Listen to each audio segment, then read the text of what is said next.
അപ്പോൾ ഇനി നമുക്ക് ചപ്പാത്തി പരത്താം. അതിനായിട്ട് ഞാൻ അല്പം മാവ് പൊടി ഇതിലേക്ക് പലകയിലേക്ക് ഇട്ട് കൊടുക്കുകയാണ്. ഇതിപ്പോൾ ഒന്ന് ഞാൻ കഴുകി എടുത്തിട്ട് അങ്ങ് ഉണങ്ങി കിട്ടിയില്ല. അപ്പം ഇച്ചിരി ഒരു നനവ് പോലെയുണ്ട്. അപ്പം ഈ പലകയിൽ പിടിക്കാനുള്ള സാധ്യതയുണ്ട്. അങ്ങനെ നനവുണ്ടെങ്കിൽ നന്നായിട്ട് നമ്മൾ മാവ് അങ്ങ് തൂത്തു കൊടുത്താൽ മതി ചെറിയതായിട്ട്. ഇങ്ങനെ ചപ്പാത്തി പലകയിൽ പിടിക്കില്ല. നമുക്ക് പരത്തുന്നത് എങ്ങനെയാണെന്ന് നോക്കാം. അപ്പോൾ ഇതാണ് നമ്മുടെ ബോൾ അല്പം ഒരു പച്ചപ്പൊടിയിലേക്ക് ഒന്ന് ഇട്ട് നമുക്ക് എടുക്കാം. ഉണ്ടോ?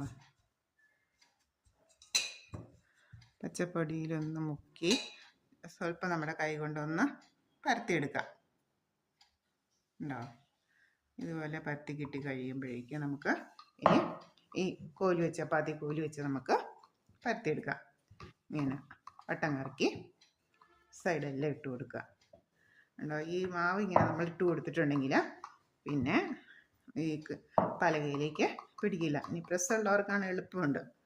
ചപ്പാത്തി പ്രസ്സിലേക്ക് വെച്ചിട്ടൊന്ന് പ്രസ് ചെയ്താൽ മതി.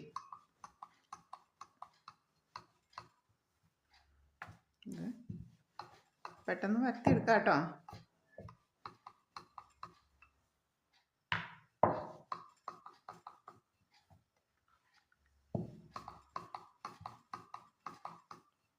നല്ല നൈസായിട്ട് പരത്തിയെടുത്ത് കഴിഞ്ഞാൽ നമുക്ക് നന്നായിട്ട് അതിൽ എയർ പോയി നന്നായിട്ട് പൊള്ളച്ച് കിട്ടും നമ്മുടെ ചപ്പാത്തി.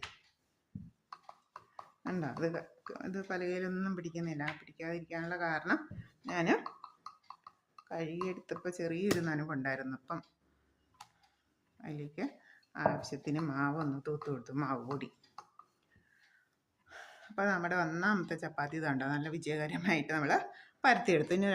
ഇനി അടുത്ത ബോളുകളെല്ലാം നമുക്ക് ഇങ്ങനെ അല്പം പച്ചപ്പൊടിയിൽ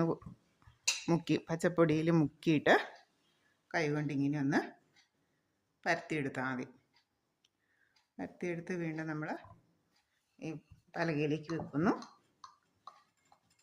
ഒന്ന് ബലം പിടിച്ച് പരത്തിയെടുക്കുക. പിള്ളേരൊക്കെ ഉണ്ട്, നമുക്ക് ഇഷ്ടം കേട്ടോ.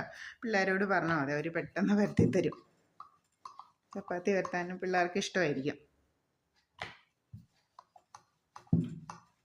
ഇങ്ങനെ നമുക്ക് എല്ലാം പരത്തിയെടുത്തതിന് ശേഷം ചുടുന്ന വീഡിയോ എടുക്കാം. Okay, by.